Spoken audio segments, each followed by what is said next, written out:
Lumipas ang ilang araw sa mansyon ng mga Elazalde sa Forbes Fort na may bigat na hindi kayang sukatin ng anumang instrumento. Sa labas, ang matatayog na pader na nababalutan ng mga gumagapang na halaman at ang perpektong hardin ay simbolo ng kapangyarihan at katahimikan. Ngunit sa loob, ang bawat sulok ay binabalot ng isang nakabibinging katahimikan, isang katahimikang mas maingay pa sa anumang sigaw. Para kay Elena, ang mansyon na dati niyang itinuring na kanlungan ay naging isang napakagandang kulungan. Ang bawat pagkinang ng marmol na sahig ay tila sumasalamin sa kanyang takot at ang bawat bulong ng hanin mula sa sentralisadong aircon ay parang may dalang babala. Si Maitio, ang hari ng Elizalde ay nilamon ng mga obligasyon. Ang bagong merger na inanunsyo niya noong gabi ng gala ay nagdulot ng mga alon sa mundo ng korporasyon at kailangan niyang tiyakin na ang kanyang barko ang mananatiling nakalutang sa gitna ng bagyo. Ang kanyang mga araw ay puno ng walang katapusang mga pulong sa boardroom, mga tawag sa telepono mula sa mga internasyonal na mamumuhunan at pag-aalo ng mga dokumentong mas makapal pa sa mga nobela. Ang kanyang presensya sa mansyon ay naging parang isang multo, dumarating ng hating gabi na pagod at kumaalis bago pa sumikat ang araw. Ang kanyang isip ay abala sa mga numero at estratehiya, kaya't ang mga nangyayari sa ilalim ng kanyang sariling bubong ay naging isang malayong ingay na hindi niya magawang bigyan ng pansin. Para sa kanya, ang tahanan ay lugar ng pahinga, isang lugar kung saan ang kanyang perpektong asawa, si Isabela, ang namamahala sa lahat. At si Isabela, sa paningin ng lahat, ay isang anghel. Ang bawat umaga niya ay nagsisimula sa kusina, kung saan siya mismo, sa kabila ng pagkakaroon ng mga check, ang naghahanda ng sopas para kay Doña Elara. Isang sopas na gawa sa mga organikong gulay at mga halamang gamot na sinasabi niyang pampalakas ng katawan. Inihahain niya ito sa isang porselanang mangkok, dala sa isang silver tray, na may kasamang isang ngiting kasing init ng araw. Mama, ito na po ang sabaw ninyo. Para lumakas po kayo, sasabihin niya sa malambing na tinig habang maingat na inilalapag ang tray sa tabi ng matanda. Tinitiyak niyang ang mga gamot ni Doña Elara ay naiinom sa tamang oras. Ang mga una nito ay laging malambot at ang silid nito ay laging may sariwang bulaklak mula sa hardin. Ngunit para kay Elena, na 20 taon nang naglilingkod sa pamilya, ang bawat kilos ni Isabela ay isang palabas. Isang perpektong ate na nagtatago ng isang nakakakilabot na katotohanan. Nakikita niya ang bahagyang pagbabago sa mga mata ni Isabela kapag nakatalikod na si Mateo, ang lambing ay napapalitan ng lamig. Ang ngiti ay nagiging isang halos hindi mahahalata, ngunit matalinlapag, isnid. Ang sopas, napansin ni Elena, ay may kakaibang amoy, isang amoy na hindi niya matukoy, na natatabunan ng bango ng mga pampalasa. Ang mga bitamina na ibinibigay ni Isabela kay Doña Elara ay laging nakahiwalay sa ibang panggamot, at si Isabela mismo ang naglalagay nito sa bibig ng matanda. Tinitiyak na ito'y malulunok. Ang bahay ay naging isang entablado, at si Elena, ang tanging manonood na nakakaalam na ang trahedya ay malapit nang magsimula. Isang hapon, habang nagpupunas ng alikabok sa pasilyo sa ikalawang palapag, narinig ni Elena ang mahinang tunog mula sa silid ni Isabela. Itinulak ng kuryosidad at pag-aalala. Dahan siyang sumilip sa bahagyang nakaawang na pinto. Nakita niya si Isabela na nakatayo sa harap ng salamin, may hawak na isang maliit na bote na walang etiketa. Maingat niyang binuksan ito at kumuha ng ilang patak gamit ang isang dropper. Inihahalo ito sa isang baso ng tubig. Ang kanyang mukha ay seryoso, walang emosyon, tulad ng isang siyentipiko na nagsasagawa ng isang eksperimento. Biglang tuminala si Isabela at nahuli ang kanyang mga mata, ang refleksyon ni Elena sa salamin. Nanigas si Elena sa kanyang kinatayuan. Ang dugo sa kanyang katawan ay tila nagyelo. Inaasahan niya ang isang sigaw, isang galit, ngunit ang nakuha niya ay mas masahol pa. Dahang lumingon si Isabela, isang malamig at perpektong ngiti ang unting gumuhit sa kanyang mga labi. Elena, sabi niya, ang kanyang boses ay kasing kalmado ng isang lawa sa gabi. Halika, pumasok ka. Nanginginig ang mga tuhod ni Elena habang pumapasok sa marangyang silid. Ang bango ng mamahaling pabango ay tila nakakasakal. Itinago ni Isabela ang bote sa isang kahon ng alahas bago pumarap ng buo kay Elena. Matagal ka na sa pamilyang ito, hindi ba, Elena? Tanong niya, habang dahang hinahaplos ang isang perlas na kwintas sa kanyang leeg. Alam mo kung gaano ka kahalaga sa amin, lalo na kay Mama. Tumangulang si Elena, hindi makapagsalita. Kumusta na pala si Marco, ang anak mo sa probinsya? Pagpapatuloy ni Isabela, ang kanyang mga mata ay hindi bumibitaw sa mga mata ni Elena. Narinig ko, kailangan niya ng chemotherapy. Hindi biro ang gastos, Lucas, hindi ba? Napakamahal. Ang bawat salita ay isang karayom na tumutusok sa puso ni Elena. Ang imahe ng kanyang payat at maputlang anak ay biglang lumitaw sa kanyang isipan. Hinawakan ni Isabela ang braso ni Elena. Ang kanyang mga daliri ay malamig, ngunit ang pagkakahawak niya ay mahigpit. Isang pag-aay. Tuwin mo lang ng mabuti ang trabaho mo, Elena. Maging matapat ka sa akin at sisiguraduhin kong matatanggap ni Marco ang pinakamahusay na pangangalaga. Isipin mo na lang, ako ang magiging anghel na tagapagligtas niya. Ang salitang nanghel ay binigkas niya na may kasamang panunuya, isang lason na binalot sa pulot. Pero kung magkakamali ka, kung may makikita kang hindi mo dapat makita o may sasabihin kang hindi mo dapat sabihin, alam mo na, ang mga ospital ay nadaling makatanggap ng tawag para kanselahin ang isang treatment. Isang tawag lang, Elena. Pinitawan niya ang braso ni Elena, nanad.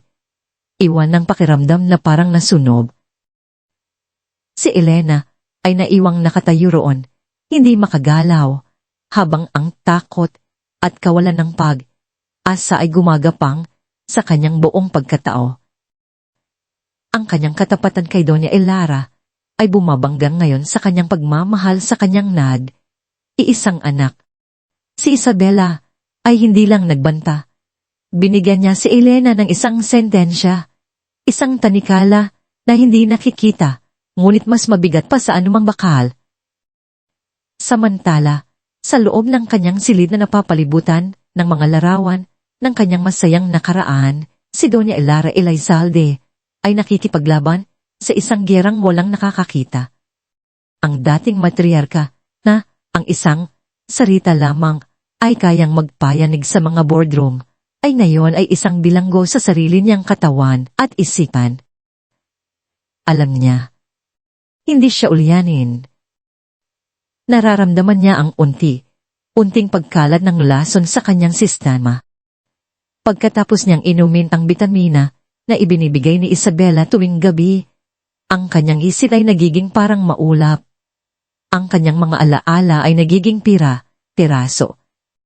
Ang kanyang mga kamay ay nanginginig nang hindi mapigilan at ang kanyang lakas ay unting nauubos na iiwan sa kanya na parang isang basahan sa kama. Sinubukan niyang lumaban. Isang beses, tinanggihan niyang inumin ang gamot. Iyoko na niyan. Isabela. Masama ang pakiramdam ko, sabi niya. Ang kanyang boses ay mahina, ngunit determinado. Ngumiti lang si Isabela. Kinuha ang baso ng tubig at inilapit sa kanyang bibig. Naku, Mama. Ito po ang magpapalakas sa inyo. Sabi ng doktor, kailangan niyo po ito. Sa likod ni Isabela, nakita ni Doña Ilara ang dalawang bagong katulong na nakatayo. Ang kanilang mga mukha ay walang ekspresyon. Naintindihan niya. Kung tatanggi siya, pipilitin siya. Walang makakarinig sa kanya.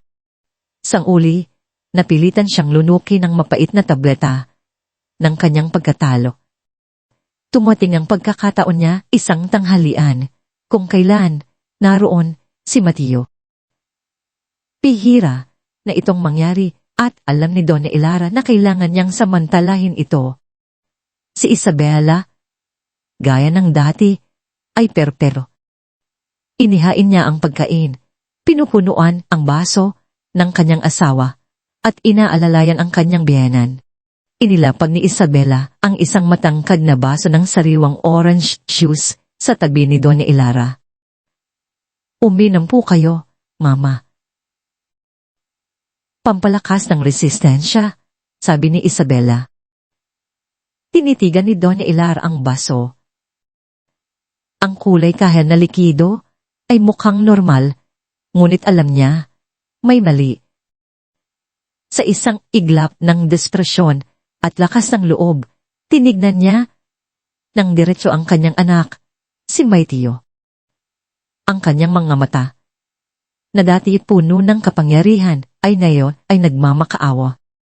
Sa isang mabilis na kilos, sinadya niyang tamaan ang baso, gamit ang kanyang nanginginig na kamay. Ang orange juice ay tumapon sa mamahaling Persian carpet. Ay! Sigaw ni Isabela, kunwari nagulat. Agad siyang kumuha ng tissue para punasan ang sahig. Mama, ano ba yan? Ingat naman po kayo, sabi ni Mateo. Ang kanyang boses ay may bahid ng inis. Ang kanyang isip ay malinaw na nasa mga problema pa rin sa opisina. Ang juice, sabi ni Doña Ilara. Ang kanyang boses ay nanginginig, hindi lang dahil sa katandaan kundi dahil sa takot na baka hindi siya paniwalan. May kakaibang lasa. Ang juice na yon. Tinitigan niya si Mateo. Umaasa na makikita nito ang katotohanan sa kanyang mga mata. Bago pa makasagot si Mateo, sumingit na si Isabela. Ang kanyang boses ay puno ng pag-aalala. Naku, Mama. Siguro po, dahil pinalitan ko ang brand. Organic na po ito at walang asukal. Mas mabuti para sa kalusugan nyo. Aka, hindi lang po kayo sanay sa lasa. Huwag po kayong alala, ikukuha ko po kayo ng bago. Kinuha niya ang baso at mabilis na naglakad patungong kusina. Tumingin si Mateo sa kanyang ina, ang kanyang ekspresyon ay lumambot ng bahagya. Ngunit napaitan nito ng awa, hindi ng pagdududa. Para sa kanya, ito ay isa lamang sa mga uugali ng isang matanda na nahihirapang tanggapin ang pagtanda. Hinawakan niya ang kamay ng ina. Mama, Isabela is doing her best to take care of you. Please, try to appreciate her efforts. Ang mga salitang iyon ay parang isang sampal sa mukha ni Doña Ilara. Muli, si Isabela ang nanalo. Ang katotohanan ay nalunod sa ilalim ng perpektong pag-arte. Kinagabihan, sa isang eksklusibong restaurant sa Bonifacio Global City, nakipagkita si Mateo Elizalde sa kanyang pinakamatinding karibal sa negosyo, si Javier Cruz. Ang hangin sa pagitan nila ay makapal sa tensyon, isang labanan ng dalawang mali na nakatago sa likod ng mga ngiti at mamahaling alak. Nag-usap sila tungkol sa merkado, sa politika, sa mga bagong oportunidad. Congratulations on the murder, Elizalde. Sabi ni Javier, itinaas ang kanyang baso ng whiskey. Isang matapang na galaw. Kinain mo ang buong kumpanya. I must sigh and breast. Business this war, Rose. I-either eat or eaten, sagot ni Matthew. Ang kanyang mga mata ay kasing lamig ng yelo sa kanyang baso. Tumawa si Giles here. Isang tawang hindi umabot sa kanyang mga mata. Totoo yan. Pero alam mo, ang pinakamapanganib na kalaban ay hindi laging nasa larangan ng digmaan. Minsan, mas malapit sila kaysa sa inaakala mo. Lumapit siya ng bahagya. Ibinaba ang kanyang boses. Mag-ingat ka, Elizalde. Minsan, ang pinakamalaking banta sa isang imperyo ay hindi nagmumula sa labas, kundi sa loob mismo ng palasyo. Nangunot ang noo ni Mateo. Anong ibig mong sabihin? Nagkibit, balikat si Genevieve, isang mapanuksong ngiti ang sumilay sa kanyang mga labi. Wala naman. Isang payo lang mula sa isang kapwak hari. Siguraduhin mong ang reyna mo ay tapat sa iyo. Ininom niya ang natitirang alak sa kanyang baso, tumayo, at tinapik ang balikat ni Mateo. See you around, Elizalde. Iniwan si Mateo na nakaupo roon. Ang mga salita ni Javier ay umuulit, gulit sa kanyang isipan. Isang provokasyon. Isang walang kwentang paninira mula sa isang talunang karibal. Iyon ang unang pumasok sa kanyang isip. Ibinaksin niya ito. Si Javier ay desperado. Ngunit habang pauwi sa kanyang sasakyan, iisa sa katahimikan ng gabi, ang mga salita ay bumalik. Ang pinakamalaking banta ay nasa loob mismo ng palasyo. Bigla niyang naalala ang eksena kaninang tanghalian. Ang nanginginig na kamay ng kanyang ina. Ang takot sa mga mata nito. Ang kakaibang lasa ng juice. Itinuring niya itong pagiging makulit lang ng isang matanda. Ngunit paano kung may iba pa? Siguraduhin mong ang reyna mo ay tapat sa'yo. Naalala niya ang kanyang asawa, si Isabella. Ang kanyang perpektong mukha, ang kanyang walang kapagurang aalaga, ang kanyang walang hanggang pagmamahal. Imposible. Si Isabella ay ang kanyang mundo. Siya ang ilaw ng kanyang tahanan. Ngunit si Naicho Elizalde ay hindi naging isang bilyonaryo dahil sa pagiging bulag. Siya ay isang taong naniniwala sa datos, sa ebidensya, sa mga pattern, at sa unahang pagkakataon sa loob ng maraming taon, isang maliit, halos hindi maramdamang butil ng pagdududa ang itinanim sa kanyang isipan. Isang butil na, kahit gaano niya subukang balewalain, ay nagsimulang ugat sa kadiliman ng kanyang mga iniisip, nagbabagtang sirain ang perpektong mundo na kanyang itinayo. Ang ilaw mula sa libong kristal ng dabuhalang chandelier sa Grand Ballroom ng Laisale Hotel ay tila mga bituing ninakaw mula sa kalangitan, kumikinang sa bawat sulok ng maranyang espasyo. Ang hangin ay mabigat sa pinaghalong amoy ng mga mamahaling pabango ng mga bihilang bulaklak na pinalipad pa mula sa Europa at ng hindi masabit na aroma ng kapangyarihan. Dito nagtitipon ang mga Diyos at Diyosa ng modelong Maynila, mga bilyonaryo, mga senador, mga dayuhang diplomatiko, na ang bawat bulungan ay kayang magpabago ng kapalaran ng bansa. Ngunit sa gabing ito, iisa lamang ang hari. Nakatayo, sa gitna ng entablado, si Mateo Elizalde, na tila isang estatwa na inukit mula sa itim na granito. Ang kanyang Tom Ford suit ay umayakap sa kanyang katawan na may perpektong katumpakan, isang itim na baluti na sumisigaw ng awtoridad at hindi matitinad na kumpiyansa. Ang liwanag ay tumatama sa kanyang matalas na panga at sa kanyang mga mata na kasing lamig at kasing lalim ng karagatang Pasipiko sa hating gabi. Itinaas niya ang kanyang kamay at ang mahinang bulungan ng daang panauhin ay biglang namatay na palitan ng isang mabigat at aabang na katahimikan. Magandang gabi. Simula niya. Ang kanyang boses ay isang malalim at sunabing dagundong na dumari sa mga speaker. Bawat salita ay may bigat ng ginto. Ang Elizalde Corporation ay hindi naniniwala sa paghinto. Hindi kami naniniwala sa pagiging kontento. Tumingin siya sa buong silid, ang kanyang mga mata ay tila isang scanner na sinusuri ang bawat mukha, bawat kaluluwa. Ang kanyang mga karibal sa negosyo ay napayuko ng bahagya, hindi makatingin ng diretso sa aalab na kapangyarihan sa kanyang tingin.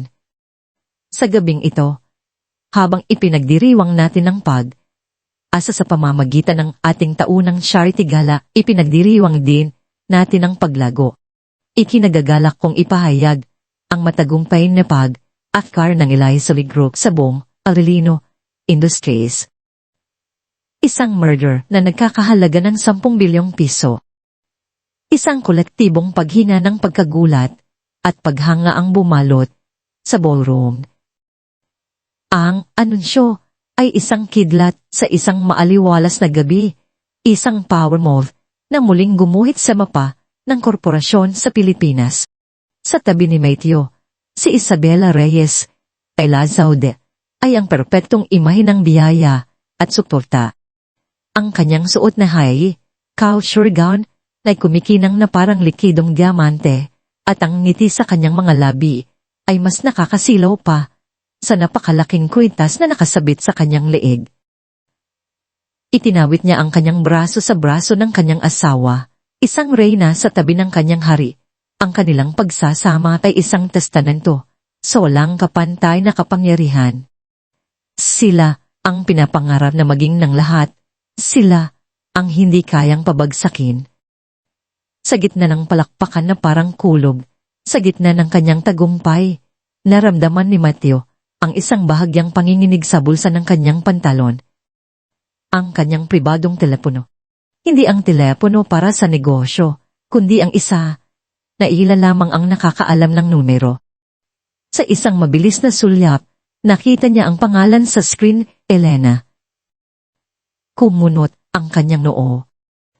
Isang alon ng inis ang dumaan sa kanya. Nayon pa, sa gitna ng kanyang pinakamahalagang anunsyo, pinatay niya ang tawag. Ngunit pagkaraan ng ilang segundo, muli itong nag-ping. At muli, may isang hindi nakasulat na patakaran sa pagitan nila ni Elena. Sa loob ng 20 taon, hindi siya tatawag sa linyang ito, maliban kung ang buhay ng kanyang ina ang nakatayak. Ang lamig sa kanyang mga mata ay napalitan ng isang bagay na mas madilim, mas kagyat. Isang malamig na takot ang nagsimulang gumapang sa kanyang mga ugat, isang pakiramdam na matagal na niyang hindi naramdaman. Nagbigay siya ng isang halos hindi mahahalata na senyas sa kanyang assistant bago bumaling kay Isabela. Nito tetitis, sabi niya, ang kanyang boses ay mahina, ngunit matigas. Pumaba siya sa entablado at naglakad patungo sa isang madilim na sulok malapit sa exit. Ang mga mata ng lahat ay nakasunod sa kanya. Sinagot niya ang telepono sa ika-4 na ring. Ano ito? Tanong niya. Ang kanyang boses ay walang pasensya. Senyorito Mateo. Ang boses ni Elena sa kabilang linya ay basad at nanginginig, puno ng hindi maipaliwanag na takot. Si Doña Elara po, ang senyora. Nanghulog po siya.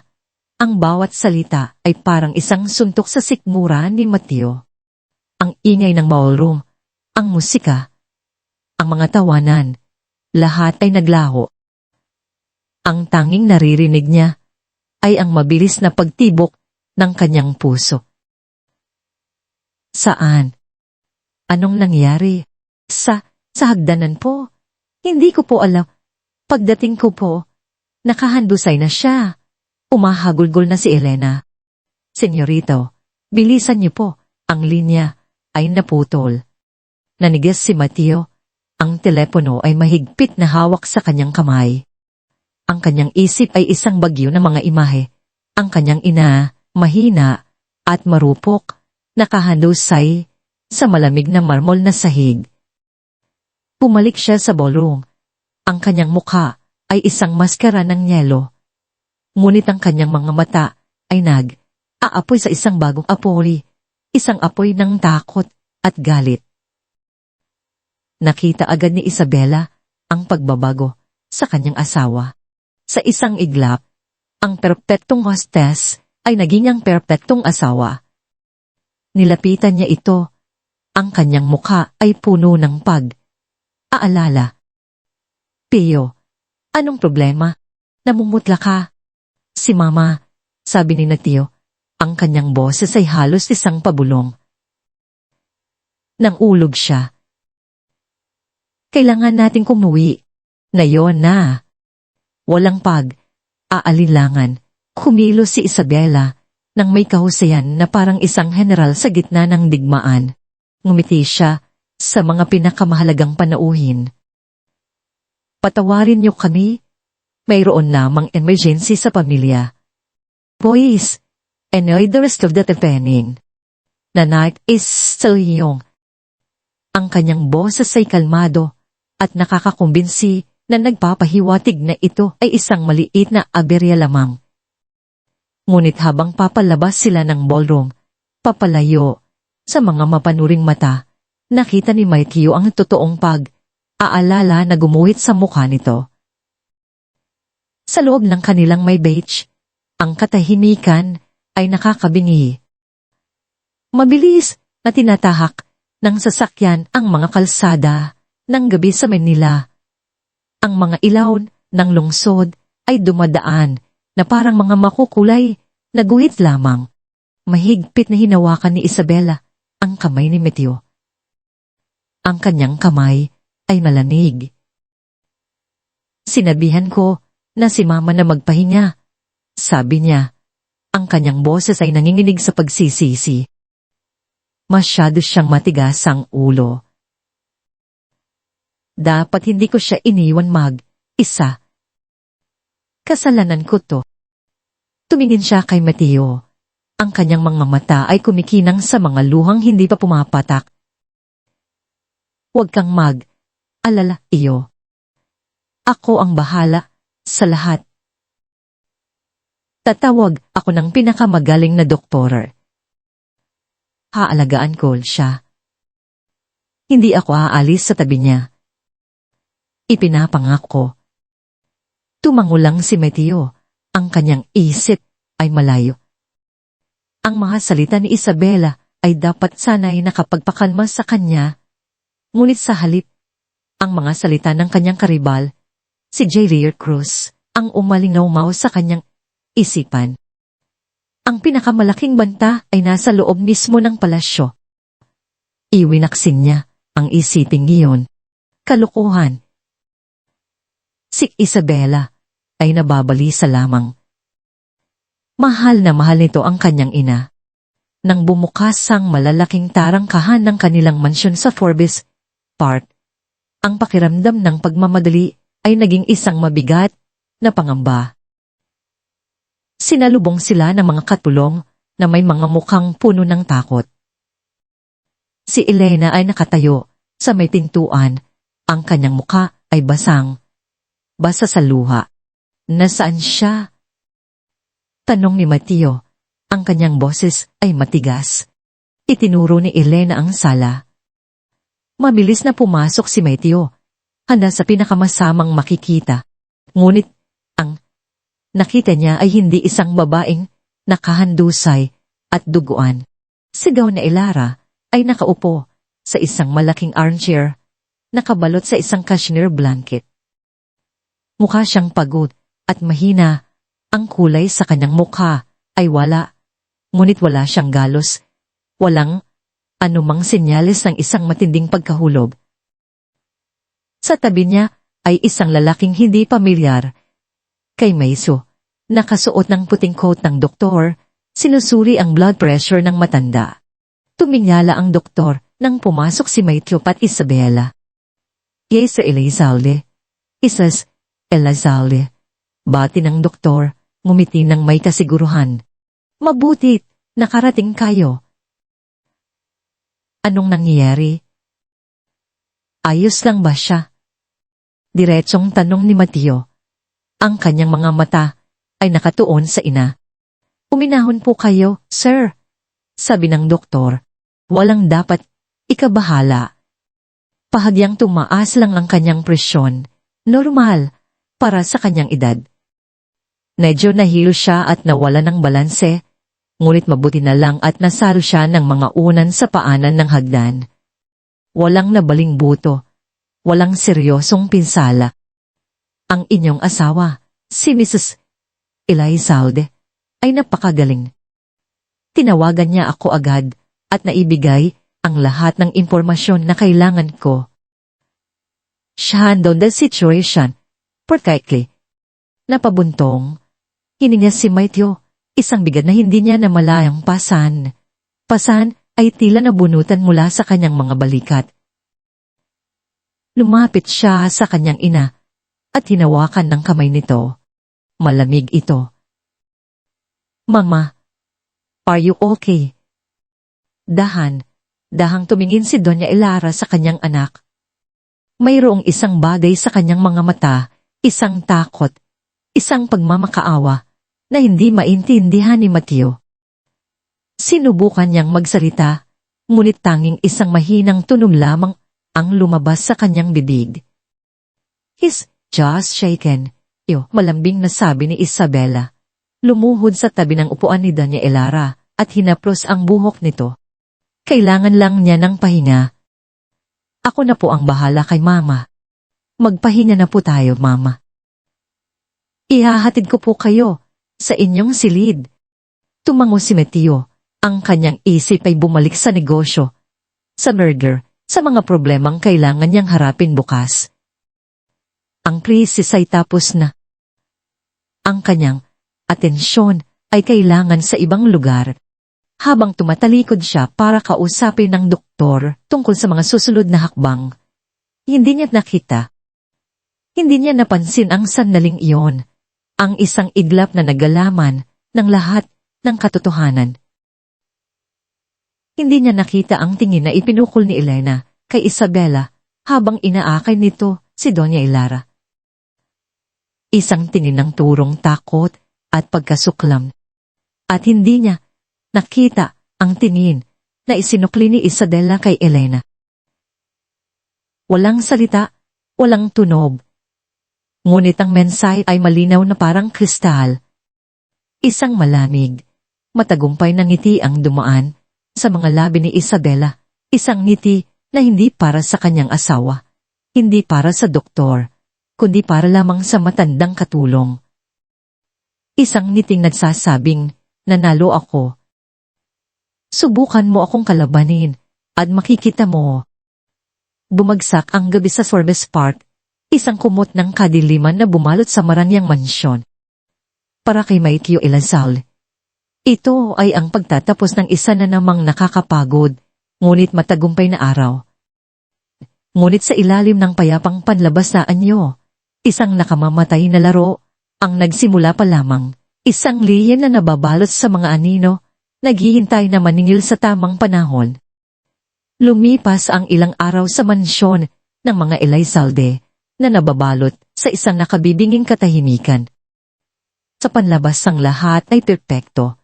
Ang sinag ng araw ay tumatagos sa matataas na bintanang salamin, naglalaro sa makintab na sahig, na gawa sa Italian, marble at nagbibigay buhay sa mga mamahaling painting na nakasabit sa dingding.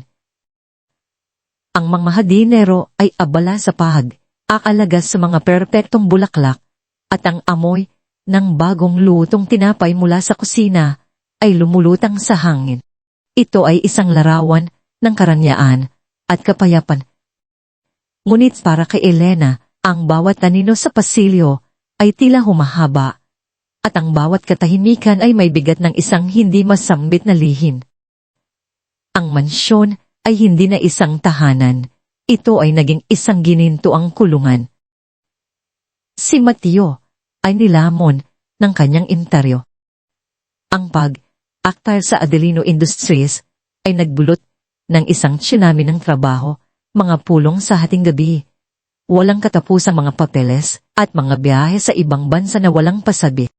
Tihila na siyang umuwi bago madaling araw, at kapag umuwi siya, isa na siyang anino na pagod. Ang kanyang isip ay puno ng mga numero at estratehiya. Ang tanging nakikita niya ay ang imahe ng kanyang asawa, si Isabela, na laging naghihintay sa kanya, may ngiti sa mga labi, at mainit na tsa sa kamay, ang perpektong anghel sa kanyang magulong mundo.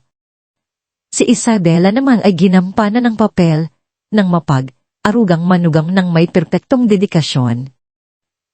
Siya mismo ang naghahanda ng sopas para kay Doña Elara, maingat na sinusukat ang bawat sangkap. Siya ang aabot ng mga gamot sa tamang oras, ang kanyang boses ay malambing at puno ng pag-aalala. Ngunit sa likod ng mga matang nakamasid, kapag tanging sila na lamang ni Elena ang nasa silid, ang lambing ay naglalaho, napapalitan ng isang matalas at nagyelong tingin. Isang hapon, habang si Elena ay aalis ng alikabok sa isang antigong florera sa pasilyo, naramdaman niya ang isang presensya sa kanyang likuran. Hindi niya kailangang lumingon para malaman kung sino ito. Ang pabango ni Isabela, isang mamahaling timpla ng jasmine at sandalwood, ay nauna pa sa kanya. Elena, sabi ni Isabela, ang kanyang boses ay kasing kinis ng seda. Napahinto sa pagpupunas si Elena. Ang kanyang puso ay nagsimulang tumibok ng mabilis. Dahan siyang lumingon. Nakatayo roon si Isabela, nakasuot ng isang puting bestida na lalong nagpapatingkad sa kanyang porselanang kutis. May hawak siyang isang pares ng gunting para sa aayos ng bulaklak. Sa liwanag ng araw, mukha siyang isang aparisyon, magandang, ngunit mapanganib. Isabela, sagot ni Elena, yumuko ng bahag. Ngumiti si Isabela, isang ngiting hindi kumabot sa kanyang mga mata. Lumapit siya, ang tunog ng kanyang mga takong sa sahig ay tila isang babala. Napapansin ko nito mga nakaraang araw. Lagi kang nakatingin sa akin. Mayroon bang problema? May dumi ba sa aking mukha? Ang tanong ay inosente, ngunit ang paraan ng pagkakabigtas nito ay puno ng panunuya. Wala po, ma'am. Mabilis na sagot ni Elena. Ang kanyang mga mata ay nakatuon sa sahig. Hinihintay ko lang po kung may uutos kayo. Tumawa ng mahina si Isabela, isang tunog na parang kalansing ng yelo. Huwag kang magsinungaling, Elena. Hindi iyon bagay sa'yo. Hinawakan niya ang baba ni Elena gamit ang dulo ng kanyang mga daliri. Pinilit itong tuminyala. Ang mga mata ni Isabela ay malamig at matalin. Alam kong nakita mo ang lahat noong gabing iyon. At alam kong iisip ka ng mga bagay na hindi mo dapat isipin. Nanigas ang buong katawan ni Elena. Isang malamig na takot ang gumapang sa kanyang likuran. Pinitawan ni Isabela ang kanyang baba at nagsimulang lakad sa paligid niya, na parang isang leon na sinusuri ang kanyang biktima. Kamusta na nga pala si Marco? Ang anak mo sa probinsya, tanong niya. Ang kanyang boses ay biglang naging puno ng pag-aalala. Narinig ko Kailangan niya ng isa pang cycle ng chemotherapy. Napakamahal ng gamutan pa sa leukemia, hindi ba? Isang bukol ang nabuo sa lalamunan ni Elena. Ang kanyang anak, ang kanyang tanging kahinaan.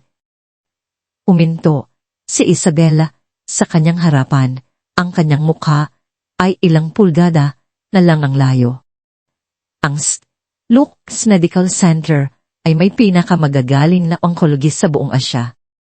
Pero siyempre, ang serbisyo nila ay may katumbas na presyo. Isang presyo na hindi mo kayang bayaran. Ngumiti siyang muli, ngunit sa pagkakataong ito, may bahid na ito ng kasamaan. Pero huwag kang mag-alala. Pamilya ang turing ko sa iyo, Elena. At kinaalagaan ko ang aking pamilya. Itinaas niya ang gunting na hawak niya at ginamit ito upang putulin ang isang nalantang dahon mula sa isang halaman na malapit sa kanila. Ang tunog ng pagputol ay matalas sa katahimikan ng pasilyo. Ang kailangan mo lang gawin ay gawin nang maayos ang iyong trabaho. Pagpapatuloy niya, ang kanyang boses ay halos isang bulong. Linisin ang bahay. Ihanda ang pagkain. At manatiling tahimik. Siguraduhin mo ang lahat sa mansyon na ito ay tumatakbo ng naaayon sa aking kagustuhan. Hanggat ginagawa mo yan, sisiguraduhin kong matatanggap ni Marco ang pinakamahusay na pag-aalaga na kayang bilhin ng pera. Hindi siya magkukulang sa kahit ano. Iyon ay isang pangako mula sa isang Elizal. Ang mga uling salita ay binitawan niya ng may diin. Isang pangako, ngunit narinig ito ni Elena bilang isang malinaw na banta. Isang tanikala na ginawa mula sa pagmamahal niya sa kanyang anak, ipinulupot sa kanyang liig ni Isabela. Kung magkakamali siya, kung susubukan niyang magsalita, ang buhay ni Marco ang magiging kabayaran. Naiintindihan mo ba ako, Elena? Tumango si Elena, hindi makapagsalita, ang kanyang mga mata ay puno ng mga luhang pinipigilan niyang pumatak. Opo, ma'am. Malinaw po. Mabuti. Tinapik ni Isabela ang kanyang malikat na parang isang alagang aso bago tumalikod at maglakad palayo. Na parang walang nangyari. Naiwan si Elena na nanginginig sa pasilyo. Ang bigat ng gininto ang kulungan ay mas naramdaman niya kaysa dati. Samantala, sa loob ng kanyang silid, si Doña Ilara ay nakikipaglaban sa sarili niyang digmaan. Hindi siya ulyanin. Ang kanyang isip ay kasing talas pa rin ng dati, ngunit ito ay nakakulong sa isang katawan na unti-unting pinapahina. Alam niya na ang mga bitamina na ipinapainom sa kanya ni Isabela tuwing gabi ay hindi bitamina.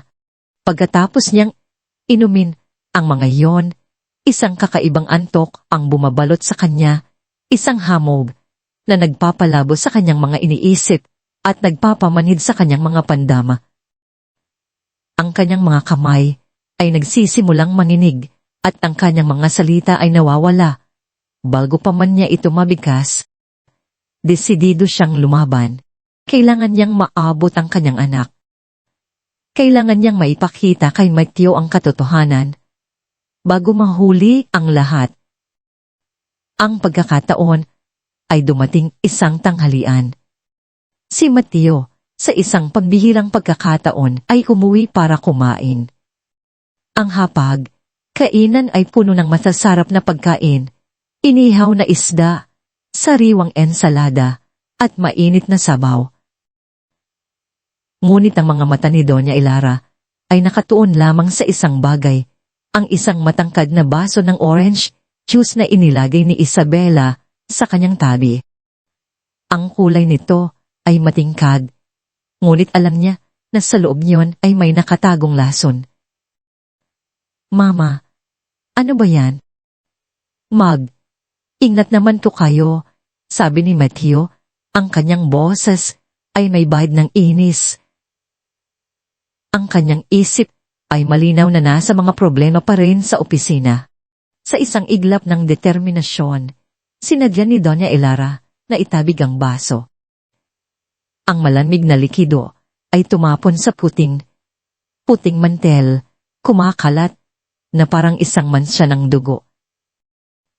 Ang Diyos.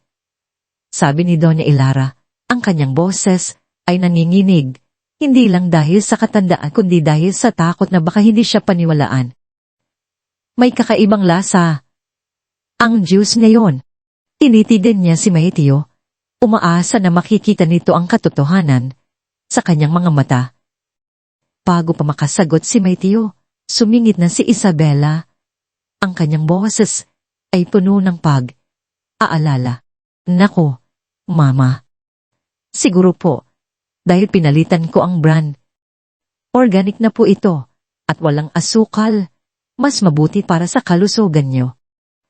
Baka, hindi lang po kayo sanay sa lasa. Huwag po kayong mag-alala, ikukuha ko po kayo ng bago. Kinuha niya ang baso, at mabilis na naglakad patungong kusina. Tumingin si Matthew sa kanyang ina. Ang kanyang ekspresyon ay lumambot ng bahagya.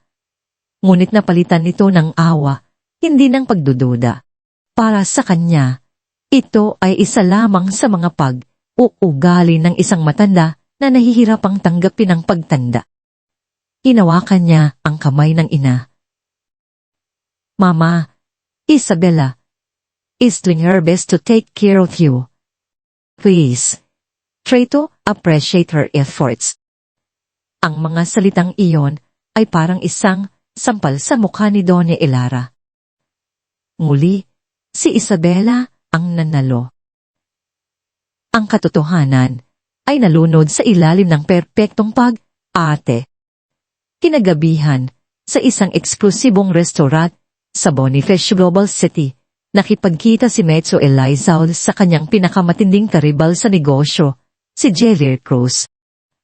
Ang hangin sa pagitan nila ay makapal sa tensyon, isang labanan, ang dalawang alka, Malay, na nakatago sa likod ng mga ngiti at mamahaling alak. Nag-usap sila tungkol sa merkado, sa politika, sa mga bagong oportunidad. Congratulations, Juan Lanmerger, kay Laisalde, sabi ni Javier. Itinaas ang kanyang baso ng whiskey. Isang matapang na galaw. Kinain mo ang buong kumpanya. Anmos, Sai, I'm impressed. Pestasis for Rose. Either it or just eatin, sagot ni Matthew. Ang kanyang mga mata ay kasing lamig ng yelo sa kanyang baso. Tumawa si Jaisir, isang tawang hindi umabot sa kanyang mga mata. Totoo yan. Pero alam mo, ang pinakamapanganib na kalaban ay hindi laging nasa larangan ng digmaan. Minsan, mas malapit sila kaysa sa inaakala mo. Lumapit siya ng bahagya, ibinaba ang kanyang boses. Ingat ka, Pelazaude. Minsan, ang pinakamalaking banta sa isang imperyo ay hindi nagmumula sa labas, kundi sa loob mismo ng palasyo. Nangunot ang noo ni Matthew. Anong ibig mong sabihin? Nagkibit, balikat si Javier. Isang mapanuksong ngiti ang sumilay sa kanyang mga labi. Wala naman. Isang payo lang mula sa isang kapwa-hari. Siguraduhin mong ang rina mo ay tapat sa'yo. Ininom niya ang natitirang alak sa kanyang baso. Tumayo at tinapik ang balikat ni Matthew. Si Hugh Alland, Elizalde. Iniwan si Matthew na nakaupo roon. Ang mga salita ni Javier ay umuulit sa kanyang isipan. Isang provokasyon. Isang walang kwentang paninira mula sa isang talunang karibal. Iyon ang unang pumasok sa kanyang isip. Iminaksi niya ito. Si Javier ay desperado. Ngunit habang pauwi sa kanyang sasakyan, Iisa sa katahimikan ng gabi, ang mga salita ay bumalit. Ang pinakamalaking banta ay nasa loob mismo ng palasyo. Bigla niyang naalala ang eksena kaninang tanghalian. Ang nanginginig na kamay ng kanyang ina. Ang takot sa mga mata nito. Ang kakaibang lasa ng juice. Itinuring niya itong pagiging makulit lang ng isang matanda. Ngunit paano kung may iba pa? Siguraduhin mong ang reyna mo ay tapat sa iyo. Naalala niya ang kanyang asawa, si Isabela. Ang kanyang perpektong mukha. Ang kanyang walang kapagurang pag-aalaga. Ang kanyang walang hanggang pagmamahal. Imposible. Si Isabela ay ang kanyang mundo. Siya ang ilaw ng kanyang tahanan. Ngunit si Maicho Elizalde ay hindi naging isang bilyonaryo dahil sa pagiging bulag. Siya ay isang taong naniniwala sa datos, sa ebidensya, sa mga pattern, at sa unahang pagkakataon, sa loob ng maraming taon, isang maliit, halos hindi maramdamang butil ng pagdududa, ang itinanim sa kanyang isipan. Isang butil na, kahit gaano niya subukang balewalain, ay nagsimulang mag-ugat sa kadiliman ng kanyang mga iniisip, nagbabantang sirain ang perpetong mundo na kanyang itinayo. Ang bigat ng mga salita ni Jailier Cruz ay parang isang multo na sumunod kay Maicho, hanggang sa kanyang pag-uwi. Ngunit pagdating sa mansyon, ang katahimikan at ang maingat na kaayusan ng lahat, ang malanglam na ilaw, sa pasilyo ang amoy ng wax na ipinangpakintab sa sahig, ang larawan ng perpektong tahanan, ay tila nagpapabulaan sa anumang uri ng kaguluhan. Iwinasi niya ang mga ito bilang lason ng isang talunang kaaway. Ngunit ang lason, kapag pumasok na sa isipan, ay may sariling buhay. Kumakalat ito ng dahan-dahan sa mga ugat ng tiwala, naghihintay ng tamang pagkakataon upang sirain ang lahat. Kinabukasan sa ika-40 palapag ng Elizalde Tower, ang mundo ni Maicho ay bumalik sa dati nitong kaayusan. Dito, siya ang hay. Ang kanyang opisina ay isang santuaryo ng kapangyarihan mula sa sahig hanggang kisame na mga bintanang salamin na nagpapakita ng buong syudad ng Makati, isang malawak na mesa na gawa sa iisang piraso ng mahogani at ang pinakabagong teknolohiya sa kanyang mga daliri. Dito, ang lahat ay may lohika. Ang mga numero ay hindi nagsisinungaling. Ang mga kontrata ay may malinaw na mga tuntunin. Ang bawat galaw ay kalkulado. Ito ang mundong kanyang kontrolado. Pinindot niya ang isang baton sa kanyang intercom. Lauren, bring me that quarterly projections for the Adelino portfolio. And, hold, my costs for the next hour. I need absolute focus. Yes. Mr. Elizalde, ang mabilis na tugon. Habang hinihintay ang mga dokumento, tumayo si Matthew at lumapit sa bintana. Ang kanyang mga kamay ay nasa bulsa ng kanyang pantalon na may perpektong tupi. Ang syudad, sa ibaba ay parang isang komplikadong makina, at siya ang isa sa mga nagpapatakbo nito. Dito, ang pagdududa ay isang kahinaan na hindi niya kayang taglayin. Ang sinabi ni Jailier, ang tingin sa mata ng kanyang ina. Iyon ay mga emosyon, mga bagay na hindi nasusukat, mga bagay na nakakasila sa perpektong ekwasyon ng kanyang buhay. Kailangan niyang kalimutan ang mga yon. Ngunit habang tinititigan niya ang gusali ng kumpanya ni Jailier Cruz sa kalayuan, isang malamig na kuryente ang gumapang sa kanyang gulugod. Ang pinakamalaking banta ay nasa loob mismo ng palasyo. Biglang ping ang kanyang pribadong telepono, isang hiwalay na linya na para lamang sa mga pinakamahahalagang tao sa kanyang buhay. pamilya, at iilang pinagkakatiwalan. Tiningnan niya ang screen. Dr. Ricardo Santos. Ang doktor ng kanilang pamilya sa loob ng 30 taon. Ang taong mas nakakakilala sa kalusugan ni Doña Elara kaysa kanino man. Isang hindi maipaliwanag na kabaang biglang kumurot sa kanyang dibdib. Sinagot niya ito. Ricardo. Ang boses niya ay kalmado at kontrolado, gaya ng dati. Mateo, magandang umaga. Pasensya na sa abala. Alam kong abala ka, sabi ng doktor sa kabilang linya. May bahid ng pag-aalala sa boses nito na hindi karaniwan. It's fine. What is it? Tanong ni Mateo. Ang kanyang mga mata ay nanatiling nakatutok sa syudad. Atubilit sandali ang doktor bago magpatuloy. Tungkol ito sa iyong ina, si Elara. Aalala ko, Mateo. Labis akong aalala. Agad na tumigas ang panga ni Mateo. Anong ibig mong sabihin? Tayon sa huling ulat ng doktor na ipinadala ni Isabela. Stable ang kanyang blood pressure. Iyon na nga ang problema. Mateo, sabi ni Dr. Santos, ang kanyang boses ay masaging seryoso. Hindi ko doktor ang tumitingin sa kanya. Hindi ko na nga siya nakikita.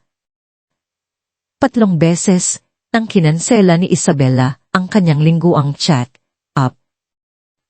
Ang una, may lagnat daw si Elara.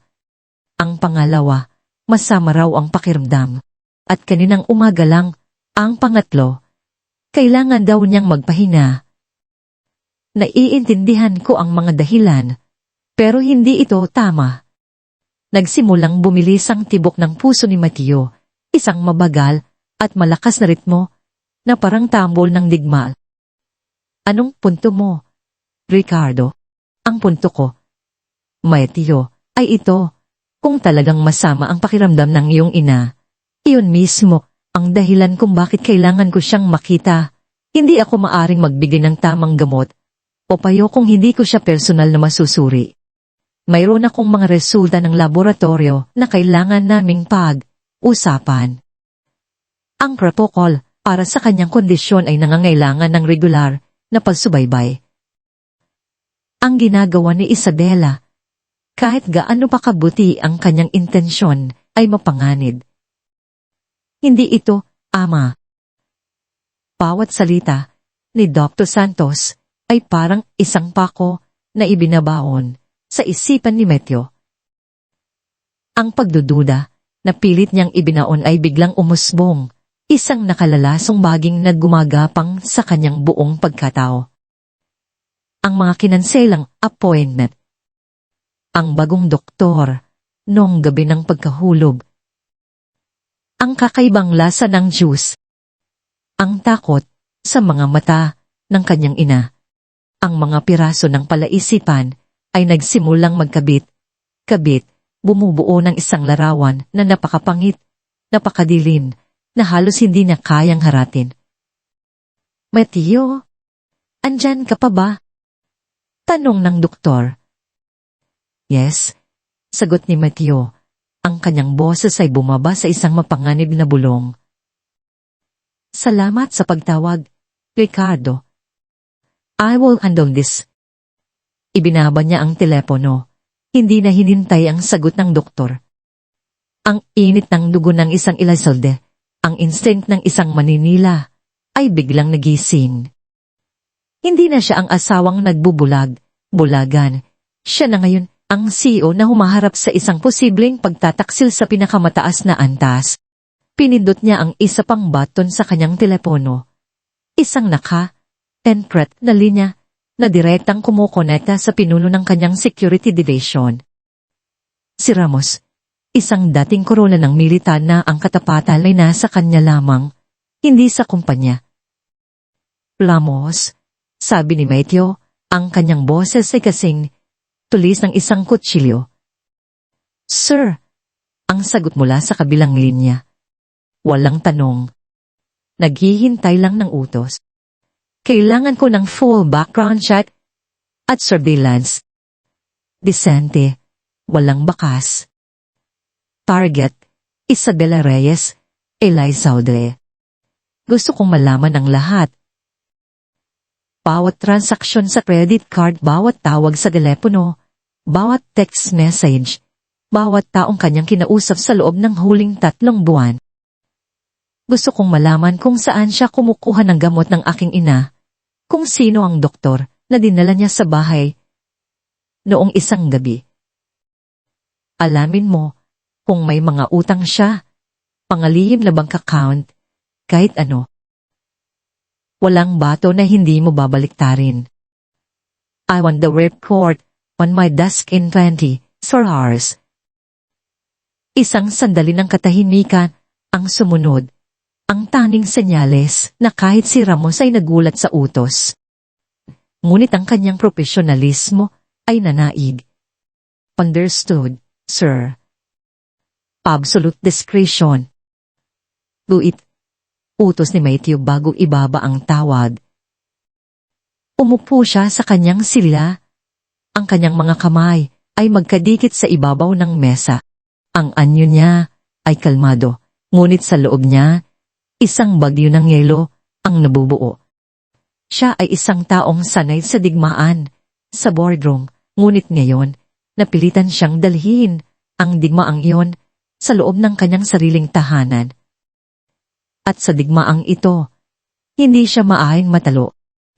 Sa ibabang palapag ng mundo ni Matthew, sa maranyang mansyon sa Forbes Park, si Elena ay nabubuhay sa isang ibang uri ng takot. Ang banta ni Isabela tungkol sa kanyang anak na si Marco ay isang kadena na nakatali sa kanyang bawat galaw.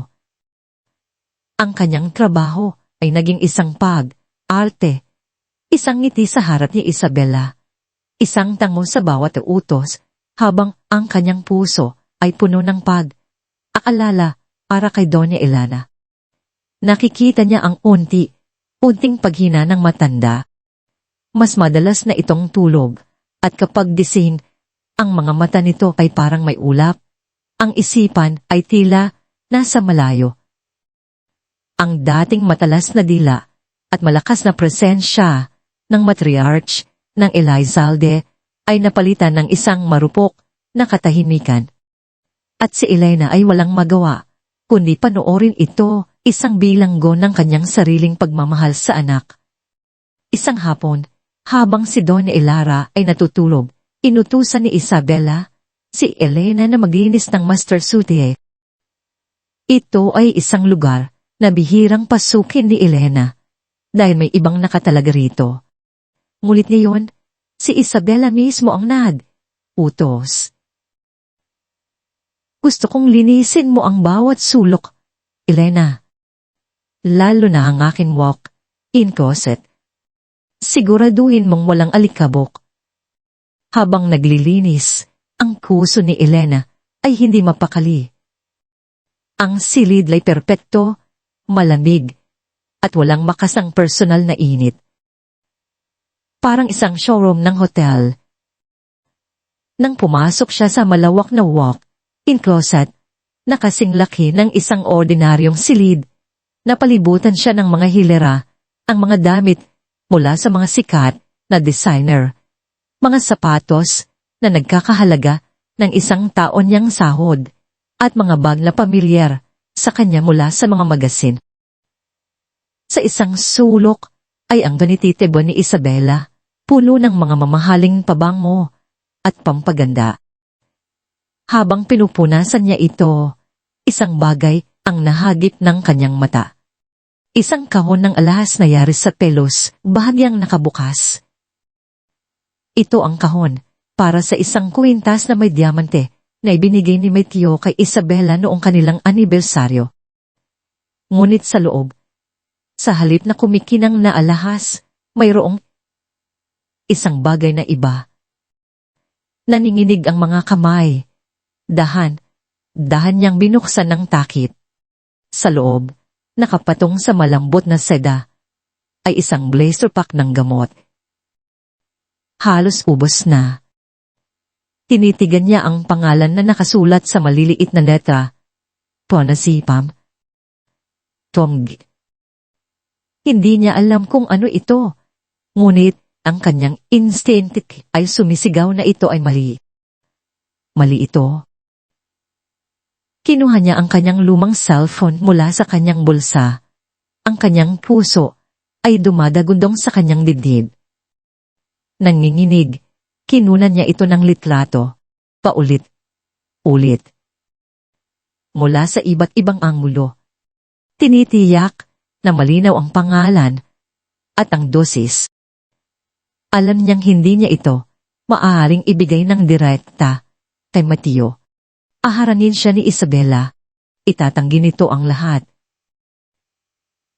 Sasabihin na siya ay nagnanakaw o naninira. At ang buhay ni Marco ang magiging kapalit. Isang desperadong ideya ang pumasok sa kanyang isipan. Isang ideyang mapanganib ngunit ito na lamang ang kanyang tanging pag-asa. Kinagabihan, nagpanggap siyang naglilinis sa study room ni Metro. Alam niya ang routine ng kanyang amo.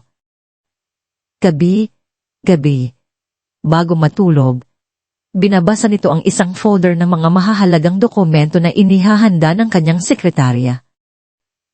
Ang folder, para ngayong gabi ay nakapatong na sa mesa. Ang mga huling papeles, para sa Adelino Industries. Sa tulong ng isang kaibigan na nagtatrabaho sa isang internet cafe, palihim niyang print ang litratong kinunan niya. Isang maliit na larawan, kasing laki lamang ng isang business card. Nanginginig ang buong katawan, dahan-dahan niyang binuksan ng folder. Isiniksik niya ang maliit na litrato sa pagitan ng pahina samkitan. Iisa, sapat na lalim para hindi agad makita, ngunit tiyak na matatagpuan. Pagkatapos, lumabas siya ng silid, nagdasal sa lahat ng santo na sana'y tama ang kanyang ginawa. At sana'y patawarin siya ng Diyos sa panganib na kanyang sinuong. Ilang oras ang lumipas. Halos hating gabi na nang pumasok si Mateo sa kanyang study. Ang bigat ng buong araw ay nasa kanyang mga balika. Ang pag-uusap nila ni Dr. Santos at ang utos niya kay Ramos ay umuulit-ulit sa kanyang isipan. Umupo siya sa kanyang silya at binuksan ang folder ng Adelino. Sinusubukang ilibing ang kanyang sarili sa pamilyar na mundo ng mga numero at legal na termino. Isa niyang binasa ang mga pahina. Ang kanyang isip ay gumagana na parang makina. At pagdating niya sa pahina, 10, may isang bagay na nahulog mula sa mga papel at lumapag sa kanyang desk. Isang maliit na litrato. Namunot ang kanyang noo. Kinuha niya ito. Ang larawan ay bahagyang malabo, ngunit malinaw pa rin. Isang blister pack ng gamot sa loob ng isang kahon ng alahas. At ang pangalan, Clonazepam. Ang pangalan ay tumatak sa kanyang utak na parang isang mainit na bakal. Hindi ito isang ordinaryong bitamina. Ito ay isang potenteng tranquilizer. Isang uri ng benzodiazepine. Ginagamit ito para sa panic disorders at seizures. Ngunit sa mataas na dosis o kapag ginamit ng matagal, lalo na sa isang matanda, nagiging lason ito. Nagdudulot ito ng matinding pagkaantok, pagkalito, panghihina ng kamnan, at sa pinakamasamang kaso, paghinto ng paghinya at pagkasira ng puso at utak na hindi na maibabalik. Lahat ng hangin ay tila nawala sa silid. Ang malamig na pagdududa na nararamdaman niya kanina ay wala na. Napalitan ito ng isang bagay na mas madilim, mas nakakakilabot, ang naghihilong katiyakan. Ang pagkahilo ng kanyang ina. Ang pangangatog ng mga kamay. Ang malabong paningin. Ang hirap sa pagsasalita. Hindi iyon sintomas ng katandaan. Iyon ay mga sintomas ng dahang paglasan.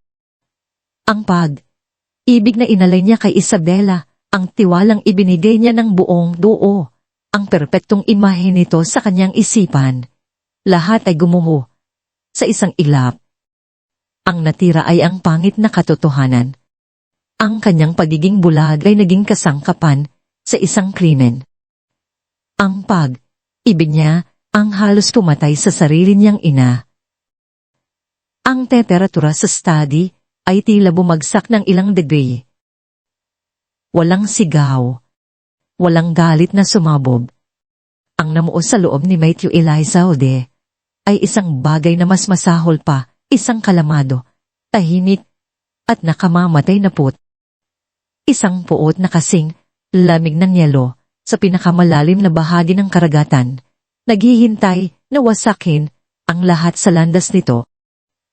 Tinitigan niya ang litrato, at sa kanyang mga mata, ang imahe ni Isabela bilang isang anghel ay natunaw, at sa lugar nito nakita niya ang mukha ng isang halimaw na natutulog sa kanyang tabi gabi. Ang laro ay tapos na. Panahon na para maningil. Ang gabi ay bumagsak sa Forbes Park na parang isang mamahaling, kumot na pelos. Ngunit sa loob ng mansyon ng mga Elizalde, ang kadiliman ay may ibang kahulugan. Ito ay isang kasabwat. Bago pa man sumikat ang araw, isang team ng mga lalaking nakaitin, na kumikilos ng may disiplina ng mga sundalo, ang pumasok sa mansyon. Walang ingay, walang bakas. Sila ang mga tauhan ni Ramos, pangaanino, na sumusunod lamang sa isang boses, ang boses ni Matthew Elizalde.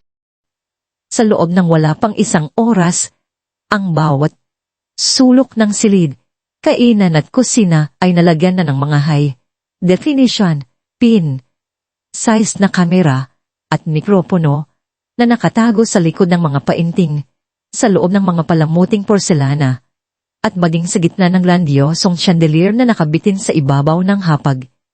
Kainan. Ang palasyo ay naging isang bitag. Pandang tanghali, tinawagan ni Matthew si Elena sa pribadong linya nito. Ang boses niya ay walang emosyon, kalmado na halos nakakakilabot.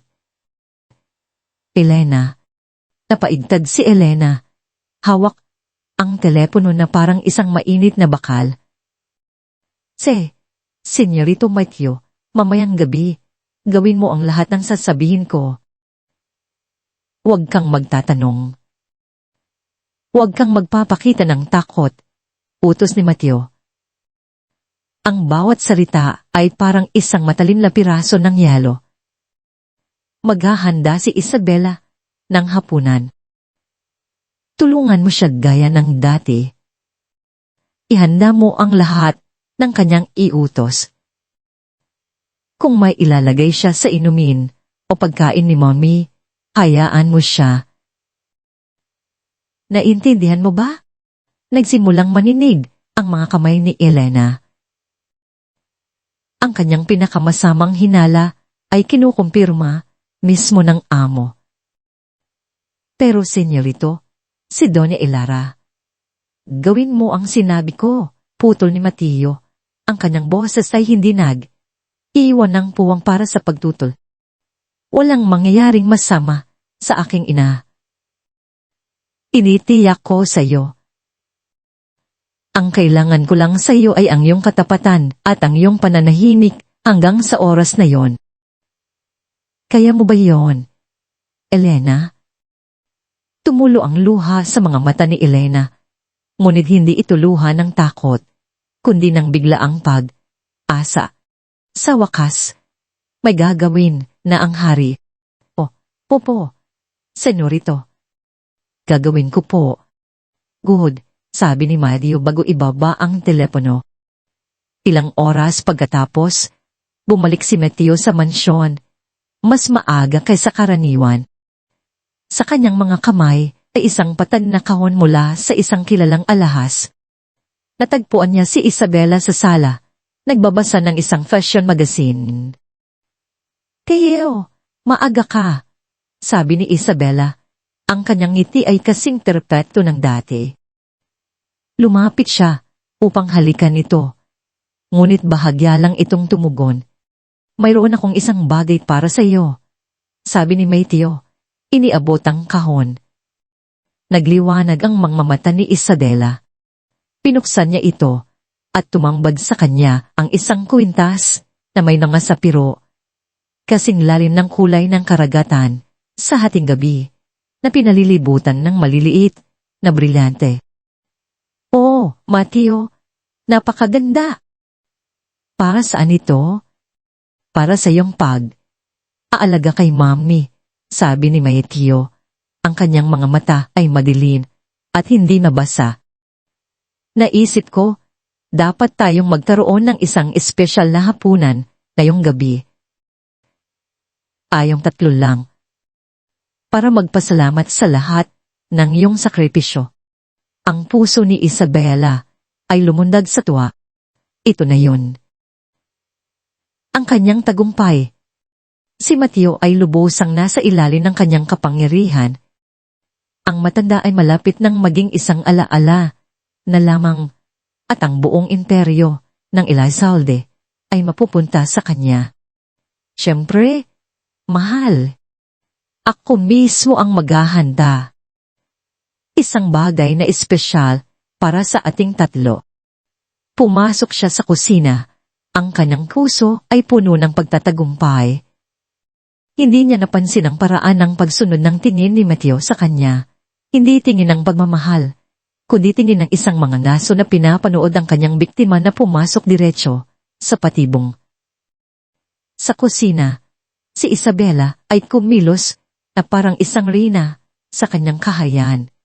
Habang tinutulungan siya ni Elena, na ang bawat galaw ay pinitigil lang manginig, inihanda ni Isabela ang isang creamy na sopas ng kabut at isang espesyal na herbal juice para kay Doña Elara.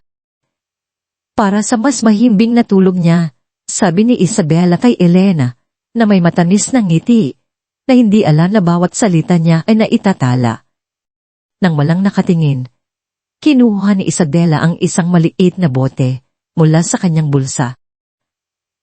Maingat niyang pinatak ang 2 patak ng malinaw na likido sa baso ng gius, ang lason. Ang huling dosis, bago ang isang mas malakas na ibibigay niya sa mga susunod na araw. Ibinigay niya ang tray kay Elena. Talin mo na ito sa dining room. Tusunod na ako. Ang hapag, kainan ay nakahanda na parang para sa isang royal banquet. Ang mga kubyertos na pilak ay kumikinang sa ilalim ng ilaw ng chandelier. Ang mga bulaklak ay sariwa. Ngunit ang hangin ay mabigat, puno ng hindi sinasabing mga salita at nakatagong katotohanan. Si Doña Elara ay nakaupo sa isang dulo ng mesa, mukhang mas mahina kaysa dati. Ang kanyang mga mata ay bahagyang malabo. Si Mateo ay nasa kabilang dulo, isang figura ng yelo at kapangyarihan sa kanyang madilim na suit. Si Isabela, suot ang bagong kwintas, ay umupo sa tabi ng kanyang asawa, ang larawan ng isang perpektong asawa. Ang sopas ay masarap, mahal, sabi ni Mateo. Sinira ang katahimikan. Talagang may talento ka. Ngunit si Isabela. Gagawin ko ang lahat para sa pamilyang ito. Itinaas ni Mateo ang kanyang baso ng red wine. Ang ilaw ay tumama dito na ginagawa itong parang isang baso ng dugo. Tumingin siya kay Isabela, isang malamig na ngiti ang gumuhit sa kanyang mga labi. Para sa aking kahang-hangang asawa, si Isabela. Ang lahat ng atensyon ay napunta sa kanya. Maging si Doña Elara ay bahagyang itinaas ang kanyang ulo. Isinakripisyo mo ang napakarami para sa pamilyang ito. Ang iyong oras, ang iyong lakas. Ang iyong buong pagkatao ay ibinuhos mo sa aalaga sa anin. Lalo na kay mommy. Patuloy ni Metyo, ang kanyang boses ay malambing ngunit may nakatagong talin. Sa sobrang dami ng iyong ibinigay, sa tingin ko, nararapat lamang na matikman mo ang matamis na bunga ng sarili mong pag-aalaga. Bago pa man makapag-react si Isabela, sa isang iglap, isang kilos na napakabilis at tiyak, kinuha ni Metyo ang baso ng herbal juice mula sa harap ng kanyang ina at ang baso ng alak ni Isabela. Sa isang mabilis na pag-ikot ng kanyang pulso, ipinagpalit niya ang mga ito. Inilapag niya ang baso ng juice sa harap ni Isabela, ang likido sa loob ay bahagyang umalon. Ang matamis na ngiti sa mukha ni Isabela ay naglaho, napalitan ng pagkalito at pagkatapos ay ng purong takot. Tinitigan niya ang baso sa harap niya na parang isang ahas. Uminom ka, utos ni Metyo. Ang boses niya ay nawalan na ng lahat ng init. Ito ay isang utos, hindi isang mungkahi. Ang boses ng isang hari na nagbibigay ng hatol. Ano? Anong ginagawa mong Tyo? Nauutal na tanong ni Isabela. Ang kanyang muka ay namumutla. Hindi yan para sa akin. Para yan kay Mami. Sinabi ko, uminom ka. Ulit ni Metyo. Mas mababa, mas mapanganib. Ang takot ay ganap nang bumalot kay Isabela. Ang kanyang mga kamay ay nanginginig ng husto. Sa isang desperadong kilos, sinubukan niyang itulak ang baso palayo, ngunit natabig niya ito. Ang baso ay bumagsak sa mamahaling Persian robe. Ang maputlang berdeng likido ay kumalat na parang isang mansa ng kasalanan. Nababaliw ka na ba? Sigaw niya, ang kanyang boses ay matini sa sobrang gulat at takot.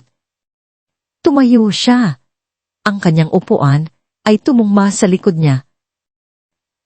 Ano ang problema mo? Hindi sumagot si Metyo. Walang emosyon. Kinuha niya ang isang remote control mula sa kanyang bulsa at itinutok ito sa isang malaking painting sa pader. Ang painting ay umangat, nagpapakita ng isang malaking flat screen television na nakatago sa likod nito. Pinindot niya ang isang baton. Ang screen ay umilaw, nagpapakita ng isang malinaw na video. Ang kusina. Si Isabela. Ang kanyang matamis na ngiti habang naghahanda ng juice. At pagkatapos, ang close-up. Ang kanyang kamay na kumukuha ng maliit na bote. Ang dalawang patak ng lason na bumabagsak sa baso.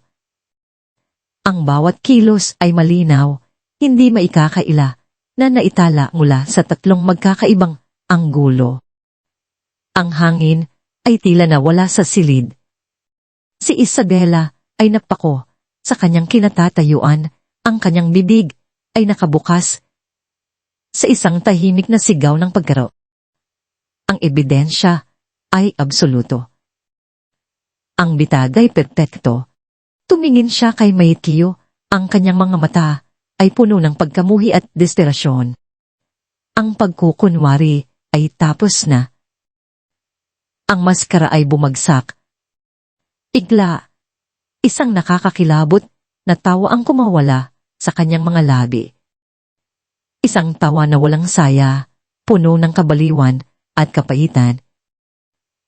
Oo, ako nga ang gumawa. Sigaw niya, ang kanyang boses ay umalingaw-ngaw sa tahimik na silid. Ako nga, pero sa tingin mo bakit? Sa tingin mo ginusto ko ito. Itinuro niya si Metyo. Ang kanyang daliri ay nanginginig sa galit. Dahil kay Javier Cruz, nangako siya sa akin ng kalahati ng imperyo ng Elizalde. Kung mawawala na lang bigla ang matandang iyan, tumingin siya kay Doña Elara, na ngayon ay ganap ng gising. Ang kanyang mga mata ay nanlalaki sa katotohanan. At ikaw, Bumaling siya pabalik kay Mateo. Ikaw, Mateo, ano ang pakialam mo? Palagi kang wala. Palagi kang abala. Ang tanging minamahal mo ay ang trabaho mo, ang pangalan mo, ang kapangyarihan mo. Ako, ang iyong asawa. Isa lang akong palamuti sa iyong braso, isang tropeo. Hindi mo ako minahal, hindi kailanman. Habang sumisigaw siya, ang malaking pinto ng silid, kainan ay dahang bumukas. Pumasok ang dalawang unipormadong pulis, kasunod si Dr. Ricardo Santos. Ang kanyang mukha ay isang maskara ng propesyonal na kalungkutan, at sa likod nila, si Ramos. Ang lahat ay naisagawa na. Ang bawat piraso ng plano ni Mateo ay nasa lugar na. Natigilan si Isabela. Ang kanyang galit ay napalitan ng nagyelong pagkatanto. Ito ay isang pagtatanghal. At siya ang bituin na hindi alam na ang lahat ay isang malaking patibong. Isabela Reyes, Elizalde, sabi ng isa sa mga pulis. Ang kanyang boses ay formal at walang awa. Inaaresto ka namin sa salang attempted murder. Habang papalapit ng mga pulis para pusasan siya, tumulo ang mga luha mula sa mga mata ni Doña Elara. Ngunit hindi ito mga luha ng takot o kalungkutan. Ito ay mga luha ng kaluwagan. Mga luha para sa katotohanan na sa wakas ay lumabas at para sa anak na, sa kabila ng lahat, ay bumalik upang iligtas siya mula sa kadiliman. Pinanood ni Mateo ang lahat ng walang salita. Ang kanyang mukha ay parang isang maskarang gawa sa glanito. Habang dinadala si Isabela palabas ng silid, ang kwintas na sapiro na regalo niya ay kumikinang sa liig nito. Isang maganda, malamig, at walang buhay na paalala ng isang pag-ibig na naging laso. Ang gabi ng paghuhukom ay natapos na. Ngunit para sa pamilyang Elizalde, ang mahabang gabi ng paghilom ay nagsisimula pa lamang. Ang sirena ng mga sasakyan ng pulis ay humiwa sa katahimikan ng gabi sa Forbes Park, isang ingay na hindi nababagay sa marangyang kapayapaan ng lugar. Sa isang iglap, ang Elizalde Mansion ay naging sentro ng isang unos. Ang balita ay kumalat na parang apoy sa tuyong damuhan. Unang bulungan sa mga chat group, ang mga elitista, pagkatapos ay sumabog sa bawat news channel at social media feed sa buong Pilipinas. Ang perpektong pamilya Elizalde, ang imahe ng kapangyarihan at karangalan, ay nabasag sa harap ng buong bansa. Pagsapit ng umaga, ang iskandalo ay isang pambansang sakuna. Ang mga headline ay malalaki at walang tawa. Elizalde Reyes arrested for attempted murder. The poison in the palace. Javier Cruz and placate Elizalde Emperor on the brink of collapse. Ang stock market ay tumugon ng may bagsik. Ang mga stock ng Elizalde Corporation, na dating simbolo ng katatagan, ay bumulusok pababa. Ang mga investor ay nag-panik. Ang board of directors ay nagpupulong ng walang tigil. Ang imperyong pinaghirapan ng maraming henerasyon ay nayanig hanggang sa pundasyon nito. Lahat dahil sa lason sa isang baso ng juice. Ngunit si Mateo Elizalde ay wala sa kanyang toring-garing sa Makati.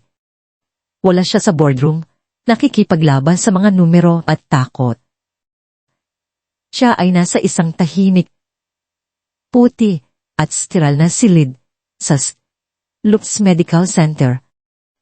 Ang tanging ingay na kanyang naririnig ay ang mahinang tunog ng mga makina na nakakabit sa kanyang ina. Si Doña Elara ay natutulog.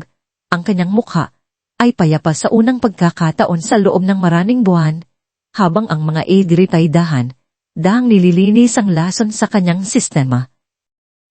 Iniwan ni Mateo ang lahat. Ang kanyang telepono ay walang tigil na tumutunog, mga tawag mula kay Ramos, sa kanyang legal team, sa mga miyembro ng board. Ngunit hindi niya ito pinansin. Sa loob ng 48 oras, hindi siya umalis sa tabi ng kanyang ina. Ang kanyang mamahaling suwit ay lukot, ang kanyang buhok ay magulo at ang kanyang mga mata, na karaniwang matalas na parang sa isang agila, ay puno ng pagod at isang sakit na mas malalim kaysa sa anumang pagkalugi sa negosyo. Pinagmamasdan niya ang bawat paghina ng kanyang ina, bawat paggalaw ng kanyang mga pilik mata, bawat sandali ay isang parusa, isang paalala ng kanyang pagkabulag. Sa 3 araw, iminulat ni Doña Elara ang kanyang mga mata. Hindi na ito malabo at puno ng kalituhan. Malinaw ikaw, at ang unang nakita nito ay ang mukha ng kanyang anak. Walang nagsalita. Tinitigan lamang nila ang isa't isa, at sa katahimikang iyon, lahat ng sakit, lahat ng pagsisisi, ay lumutang sa pagitan nila. Dahan, sa isang kilos na hindi pa niya nagagawa, mula noong siya ay isang batang lalaki. Lumuhod si Mateo sa tabi ng kama. Ibinaba niya ang kanyang ulo, ang kanyang balikat ay naninig. At ang isang hikbi ay kumawala mula sa kanyang lalamunan, isang tunog ng purong pagkasira. Mami, patawarin mo ako, bulong niya, ang kanyang boses ay basag. Patawarin mo ako, sa lahat. Inabot ni Doña Elara ang kanyang kamay, mahina, ngunit tiyak, at hinaplos ang buhok ng kanyang anak. Ang mga luha ay nagsimulang dumaloy sa kanyang sariling mga pisngi. Mateo, anak ko, ako ang may kasalanan, patuloy ni Mateo. Ang mga salita ay bumuhos na parang isang silang dam. Naging bulag ako. Pinabayaan kita. Hinayaan kong saktan kanya sa ilalim ng sarili kong pamamahay. Dapat ay nakinig ako sa iyo. Dapat ay nakita ko. Patawarin mo ako. Umiling si Doña Ela, ang kanyang paghaplos ay nagiging mas matatag. Hinintayin niyang itaas ni Mateo ang kanyang mukha, ang mga mata nito ay pula, at puno ng luhang hindi pa niya nakikita kailanman. Tinitigan niya ito ng diretsyo sa kaluluwa. Ang pinakamalaking pagkakamali mo, Mateo, sabi niya, ang kanyang boses ay mahina. Ngunit puno ng isang bigat na tumagos sa puso ni Mateo, ay hindi ang pagkatiwalaan siya. Ang pagkakamali ng isang pusong nagmamahal ay mapapatawad. Ang pinakamalaking pagkakamali mo ay ang kalimutan, ako. Ang mga salitang iyon ay tumama kay Mateo ng mas malakas kaysa sa anumang sangpal. Hindi ang pagtitiwala kay Isabela ang kanyang kasalanan. Ito ay ang paglimot sa babaeng nagbigay buhay sa kanya.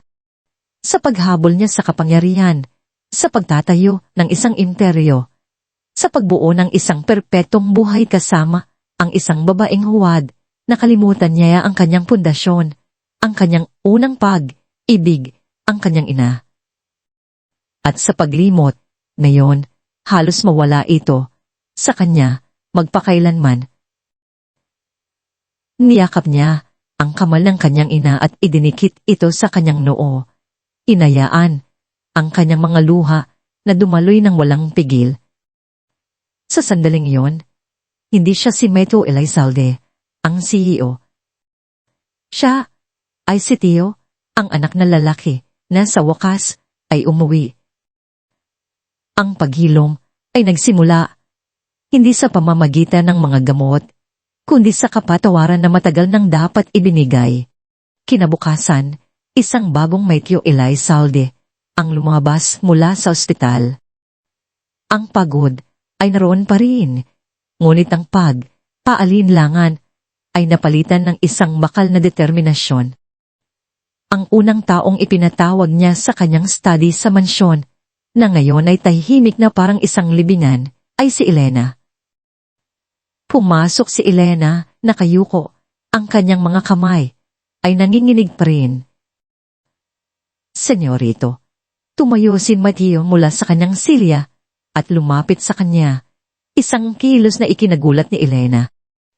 Elena, sabi niya, ang kanyang boses ay malumanay, ngunit seryoso. Tumingin ka sa akin. Alangan, itinaas ni Elena ang kanyang mga mata. Wala akong sapat na salita para pasalamatan ka, sabi ni Mateo. Inilagay mo sa panganib ang iyong sarili ang kinabukasan ng iyong anak, para sa aking ina, para sa pamilyang ito, habang ako ay walang nakita. Tungkulin ko po iyon, senyorito. Mahal ko po si Doña Elara. Hindi, putol ni Mateo. Iyon ay katapangan. At ang katapangan ay dapat gantimpalaan. Ang katapatan ay walang presyo, ngunit ang utang na loob ay dapat bayaran. Inilapag niya sa mesa ang dalawang bagay. Isang pasduk mula sa isang bangko at isang folder na naglalaman ng mga dokumento. Ang librong iyan, sabi niya, tinuturo, ang pasbok ay may sapat na pondo para sa lahat ng pangangailangang medikal ni Marco hanggang sa siya ay maging isang ganap na lalaki. Ang pinakamahusay na paggamot, ang pinakamahusay na mga doktor. Wala na siyang magiging alalahanin. At wala ka na ring magiging alalahanin. Pinuksan ni Mateo ang folder. Sa loob ay isang titulo ng lupa at isang didosal.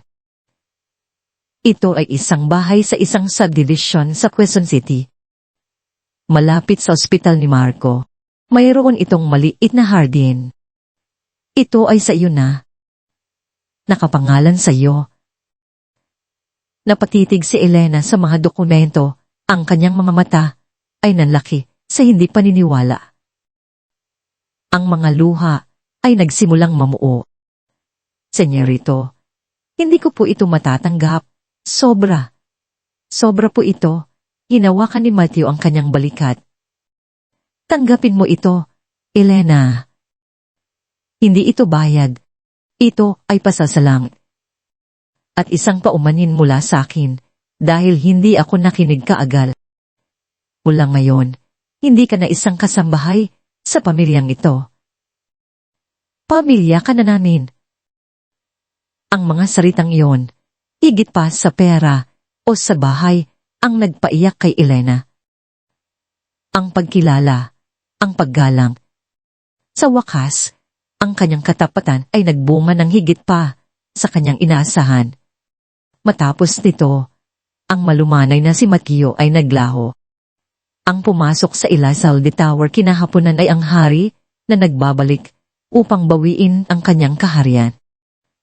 Ang kanyang presensya ay nagpatigil sa lahat ng bulungan. Ang kanyang mga mata ay kasing lamig na niyelo. Nagpatawag siya ng isang emergency board meeting. Sa loob ng conference room ang tensyon ay nahahawakan. Ang mga miyembro ng board ay pawis na pawis. Nawalan tayo ng 15% ng ating halaga sa loob ng 3 araw, sabi ng isang matandang miyembro. Mateo, kailangan nating gumawa ng isang bagay. Hindi kuminis si Mateo. Sa halip, ipinakita niya sa malaking screen ang isang file na may markang confidential. Naglalaman ito ng mga bank transfer, mga recording ng tawag sa telepono, mga testimonya, lahat ay uugnay kay Javier Cruz sa krimen ni Isabela. Ang ahas na sumubok, pumatay, sa aking inalay may kasabwat, sabi ni Mateo, ang kanyang boses ay mababa at mapanganib. At ang kasabwat na yun ay si Javier Cruz. Sinubukan niyang wasakin ang aking pamilya mula sa loob. Ngayon, wawasakin natin siya mula sa labas. Inilatag niya ang kanyang plano.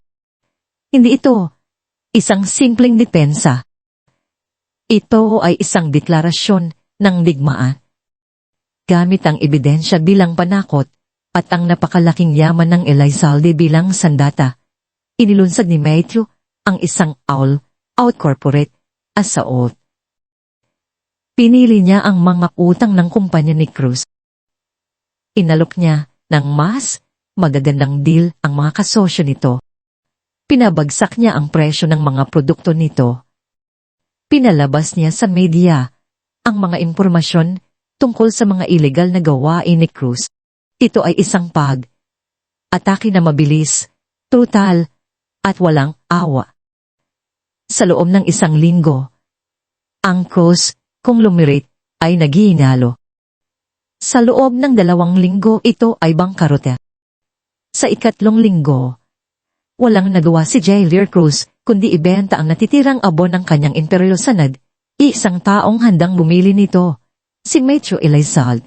Sa isang perma, ang lahat ng pinaghirapan ni Javier Cruz ay napunta sa kamay ng taong sinubukan niyang sirain. Ang paghihiganti ay kumpleto at absoluto. 6 na buwan nang lumipas.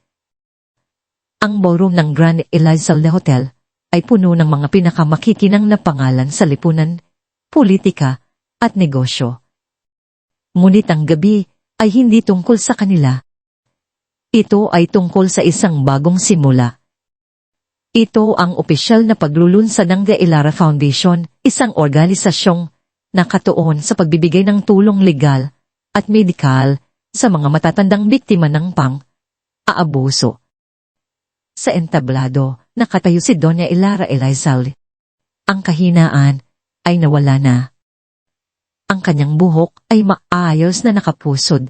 Ang kanyang suot ay elegante, at ang kanyang mga mata ay nagniningning na may bagong layunin.